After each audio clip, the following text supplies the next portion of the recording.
Laporan WSJ Cina lelang aset milik tahanan Uighur nilainya mencapai 1,2 triliun rupiah.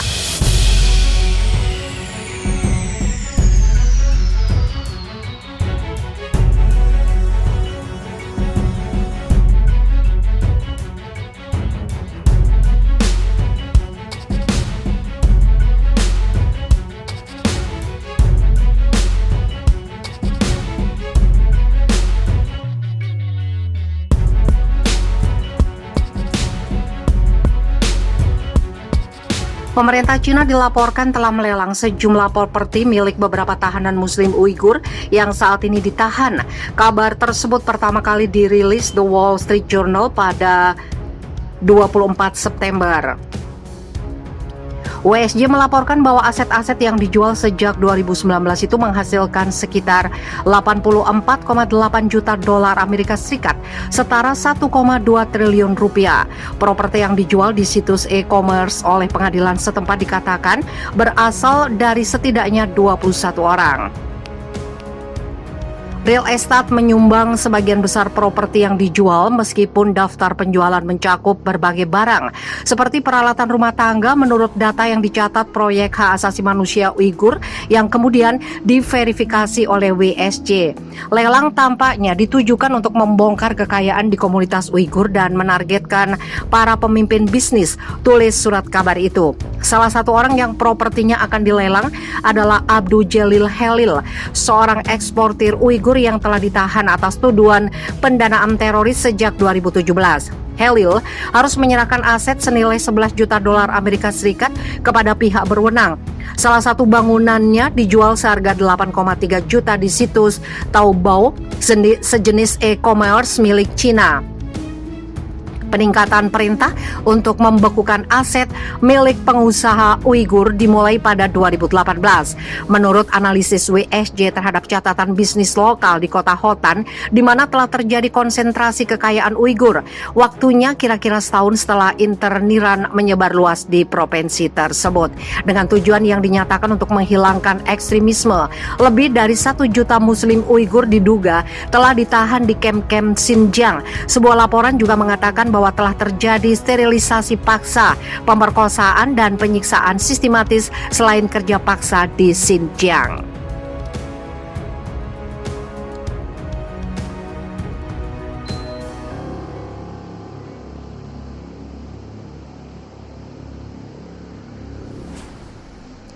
Di Cina, jadi imam sholat Jumat dituduh kejahatan dan ekstremisme. Ratusan ulama Uighur di penjara. Cina menahan dan memenjarakan paling tidak 630 imam muslim dan pemimpin agama lain sejak 2014 dalam operasi di Xinjiang, menurut penelitian baru oleh kelompok hak asasi Uighur. Penelitian yang dikumpulkan oleh kelompok Uighur Human Rights Project (UHRP) dan dibagikan ke BBC ini juga menemukan bukti bahwa 18 ulama meninggal di tahanan atau tidak lama setelah ditahan. Dikutip serambinews.com dari laman BBC Indonesia, banyak ulama yang ditahan menghadapi dakwaan yang lebih luas termasuk mempropagandakan ekstremisme, mengumpulkan massa untuk mengganggu ketertiban umum serta memicu separatisme. Padahal menurut kesaksian sanak saudara, apa yang para ulama lakukan di balik dakwaan itu adalah berkhotbah, berkumpul dalam kelompok pengajian atau bertindak sebagai imam. Secara total, UHRP melacak nasib 1046 ulama, sebagian besar dari suku Uighur dengan menggunakan dokumen pengadilan, kesaksian keluarga dan laporan media, serta dari umum ataupun data lain. Semua ulama itu ditahan atau pernah ditahan, namun banyak bukti yang sulit dipastikan karena ketatnya informasi yang dikeluarkan pemerintah Cina, terutama dari kawasan Xinjiang.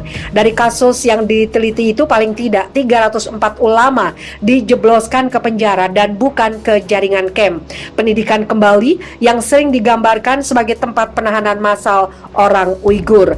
Cina Paksa perempuan Uighur pasang alat kontrasepsi untuk tekan populasi, ungkap penelitian.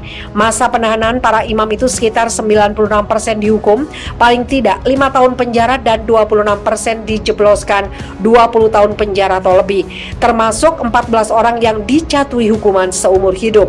Data yang diteliti aktivis Uighur Abdul Weli Ayub, data dari korban Xinjiang dan dari Uighur Transitional Justice hanya mewakili sejumlah kecil dari jumlah total imam di Xinjiang. Tetapi mengangkat bagaimana pemerintah Cina menargetkan tokoh-tokoh agama di Xinjiang, mendobrak tradisi agama mereka serta melakukan asimilasi dengan budaya Cina Han. Cina menyanggah tuduhan itu dengan mengatakan tujuan penahanan adalah agar mereka mengikuti program pendidikan kembali di Xinjiang dan menumpas ekstremisme di kalangan Uighur dan minoritas Muslim lain. Mengaitkan agama dengan ekstremisme, Cina diduga menahan lebih dari 1 juta Muslim Uighur dan Muslim lain di Xinjiang, kawasan di barat daya Cina dengan penduduk mayoritas Islam. Secara etnis, mereka berasal dari bangsa Turk. Pemerintah Cina dituduh melakukan pelanggaran hak asasi manusia di kawasan itu, termasuk dengan menerapkan kerja paksa, sterilisasi, dan perkosaan. Sebagian besar yang ditahan di Xinjiang dikirimkan ke fasilitas pendidikan kembali camp seperti penjara untuk waktu tidak terbatas dan tanpa dakwaan. Namun banyak yang dijatuhi hukuman penjara secara resmi dengan jumlah yang meningkat pesat sejak 2017. Dokumen tentang penahanan yang diterbitkan secara resmi sangat jarang, namun data pemerintah yang muncul lebih menekankan pada kaitan antara kegiatan agama di Xinjiang dengan ekstremisme atau separatisme. Berdasarkan surat penahanan untuk Okan Mahmet, imam asal Kazakhstan dari Kaba di Xinjiang misalnya, Mahmet didakwa mempropagandakan ekstremisme. Menurut kesaksian yang dikumpulkan Xinjiang Victim Database, keluarganya mengatakan ia ditahan karena menjadi imam sholat Jumat dan menjadi saksi pernikahan di satu masjid. Pada awal penahanan, Mahmet disebutkan diciduk karena memicu orang melanggar undang-undang nasional berkaitan dengan membacakan akad nikah, pendidikan dan pengaturan umum serta mempropagandakan hal-hal terkait ekstremisme. Ia dilaporkan dihukum 10 tahun penjara. Baiktan Mirzan, seorang imam berusia 58 tahun yang mendapatkan izin dari pemerintah juga termasuk yang ditahan dengan dakwaan propaganda ekstremisme. Mirzan dari wilayah Hami ditahan pada Agustus 2018 dan mendekam sampai Mei 2019 di rumah tahanan sampai dijatuhi hukuman 14 tahun di penjara Bingtuan Urumqi.